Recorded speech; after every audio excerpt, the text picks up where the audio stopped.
What up, Space Fam? Goes in here from AnimeUproar, and there seems to be a lot of mixed opinions about the way Demon Slayer ended, and it was pretty unique. So I thought the ending called for an explanation of what really happened with its own dedicated video, so stay tuned for that. If you enjoy seeing Demon Slayer videos on this channel and want to keep them coming, be sure to smash that like button and share this video. If you haven't, be sure to subscribe, and this is crucial, ring that notification bell or you will miss future Demon Slayer videos. You can check out our huge playlist of Demon Slayer videos, link in the description, while we wait for the Demon Slayer anime movie to come out. Keep in mind you can get early access to all of the content on this channel, including Demon Slayer, by following our AnimeUproar audio podcast, links in the description. As usual, there will be manga spoilers in this video. I'm talking about the end of Demon Slayer after all. If you just want a chapter review of the last chapter, I have published that video already, and you can check it out. There's a link in the description, but this will be a different kind of format. I won't be going chronologically through the chapter, but rather I'll be talking about the ending as a whole.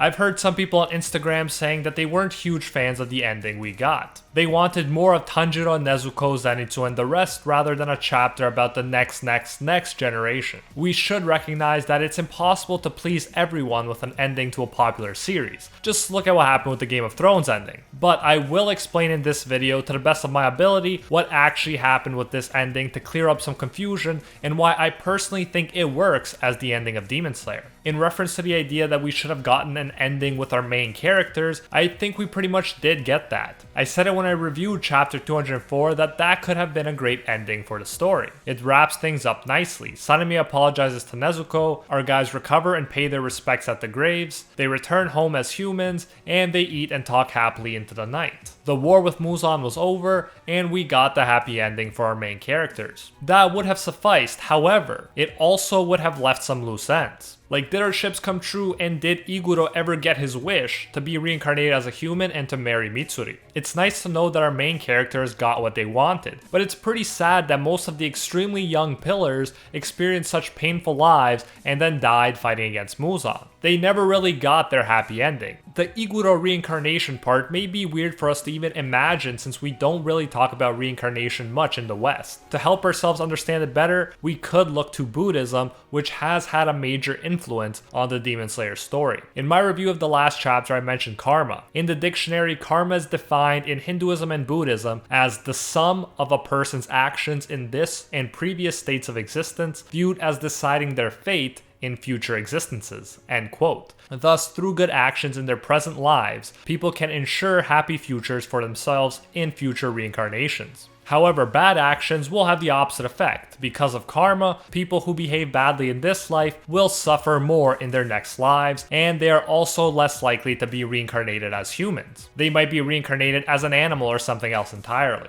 This is why Iguro kept specifically saying that he wished to be reborn as a human, because within this philosophy there's the possibility of not being reborn as a human at all. In Buddhism, there is also the possibility of escaping the cycle of death and rebirth by achieving nirvana, the end of all suffering. We don't have to get too much into nirvana or enlightenment for this video, but I'll mention how it might apply to the story and to the last chapter later on. Because Demon Slayer takes place in a world with reincarnation, and the reincarnation was mentioned previously in the story, it makes sense to include it in the final chapter. As if all of this foreshadowing wasn't enough for us to realize that what we were seeing in the final chapter were happy reincarnations, Yoshiteru, a descendant of Zenitsu and Nezuko, even brings up reincarnation again, saying that he believes, and I quote, "Everyone who fought demons and died for a peaceful world was reborn into a happier life," end quote. So the pillar lookalikes that we see aren't just descendants of the pillars. In fact, as far as we know, most died before they could have kids, so they can't be their descendants. Rather, they are their reincarnations. Because, as Yoshiteru put it,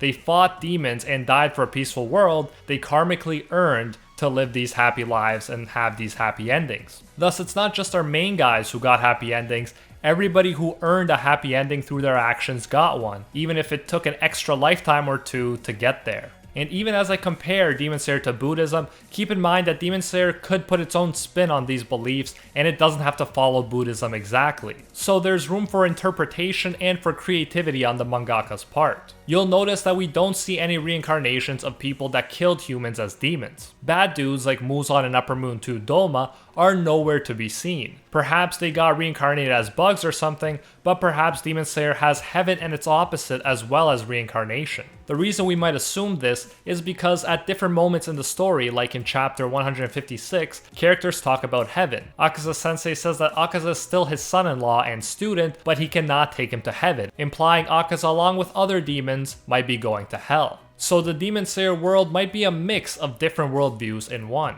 Along with demons, some other very good characters haven't been reincarnated as far as we can tell. For instance, Yoriichi, the strongest Demon Slayer in history, only appeared in the past. He didn't appear in Tanjiro's time or in the present. This obviously isn't because he was bad. In fact, he acted like a saint. Thus, within the Buddhist framework, he might have achieved nirvana or enlightenment and escaped the cycle of reincarnation, and or he could have gone to the heaven that Akaza Sensei was talking about. Chances are, the reincarnations of the pillars are gonna end up there too after they experience these easier and happier reincarnated lives. Then there's also the question of whether or not Tanjiro, Zenitsu, and the rest of our main characters who got their happy endings in the past were reincarnated too. It seems clear that they were if we go off of looks. And that's one way to interpret it, but upon closer examination, that's not the way I see it. Yoshiteru was very specific with his words. He didn't say everyone who fought demons was reborn into a happier life, but everyone who fought demons and died was reborn. Thus, from my perspective, Zenitsu's soul, Tanjiro's soul, and so on probably went to the heaven that was previously mentioned after their earthly happy endings, while these characters we see in this chapter are strikingly similar in appearance to them because they are their descendants. This would explain why some of their personalities are totally different than that of our main characters. For instance, while Rengoku's reincarnation's personality is the same, Sumihiko is obviously different from Tanjiro, since Tanjiro was driven, while Sumihiko seems to prioritize his sleep above all else. Nezuko was incredibly nice to her brother, while her lookalike Toko is extremely aggressive and mean with her brother Yoshiteru. Kanata, Kano's lookalike, is even a boy rather than a girl. Inosuke was pretty wild and loud, while his descendant seems more shy and ordinary. All this stuff seems to point to the fact that these are not the reincarnated souls of our main characters, but different souls altogether. For these reasons, it seems that some characters went to heaven right away, while some were reborn to happier lives, and will probably eventually break the cycle and go on to heaven to join the others. Whether this heaven is a place where your soul maintains its individuality, or blissfully becomes one with the universe is up for debate. So that's my view on the reincarnation stuff and who is and is not a reincarnation. Lastly, I did want to mention the other reason why I appreciated this last chapter. I liked it because, as I mentioned, we got to see which ships sailed. If we ended off on chapter 204, we'd have no idea if Zenitsu ended up with Nezuko and if Tanjiro ended up with Kanao, especially since Kanao didn't even come with them to the family home. However, in this chapter, it's made clear that Zenitsu did end up with Nezuko and Tanjiro did end up with Kanao. In fact, if we think back to Sumiyoshi, Tanjiro's ancestor, we can see that Tanjiro and Kanao's descendant Sumihiko got the Sumi part, and Zenitsu and Nezuko's descendant Yoshiteru got the Yoshi part, which I thought was really cool. I also like the descendants rather than reincarnations interpretation, because then Zenitsu and Nezuko can remain eternal soulmates along with Tanjiro and Kanao. In the final chapter, we also got to see that the Ubuyashiki family curse was in fact broken. Before, they would get sick and die before the age of 30, but after Muzan's defeat, an Ubuyashiki goes on to become the oldest person in Japan. I love that part, but not as much as getting to see Iguro's wish come true. Seeing Iguro's reincarnation and Mitsuri's reincarnation actually end up together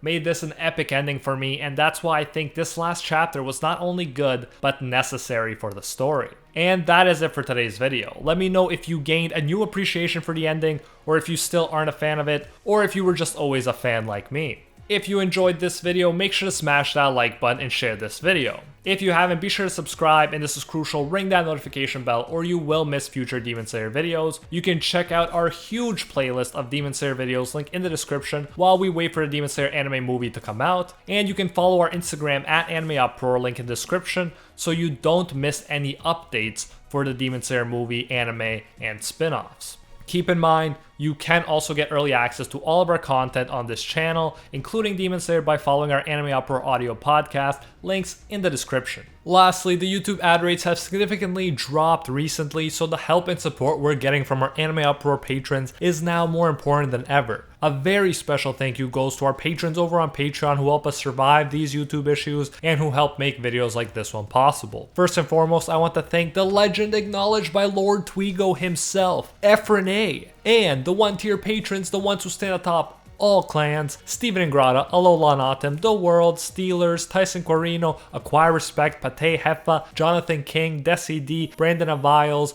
Papa Smurf, Emperor Otaku, and Richie Martinez. And our Pro Hero tier patrons, the one and only Gilgamesh, Nothing But a Fan, Jason Wilson, King Zeldris, Anatoly Kazatsky, Angel Cruz, iSparky65, Cricket XP, Ted No Ted, Joe Stanton, Very Gucci, Alicia Actor, Animal69, Jessica Kayla Fawn, Hinokami and Water, Bonnie Parks, Zodiar12, Rathuan Deora, Tien Huang, Mitch Loves Anime, Cynical, Kraken, and JCC Waka. Thank you all so much. If you enjoy our work, you can support more of it by going over to patreon.com/AnimeUproar and becoming a patron today for as little as $1. If you do so, you'll get your name featured in future videos alongside these amazing people right here, and you'll even get access to our private patron-only Discord, where we talk about anime life and, of course, dank memes. So check out patreon.com/AnimeUproar, link in the description if you're interested. You can also now join the YouTube channel and support more content that way if you prefer. Whichever way you choose to support us, you can get the same great benefits. Thanks again, and until next time, see you, Space Cowboys.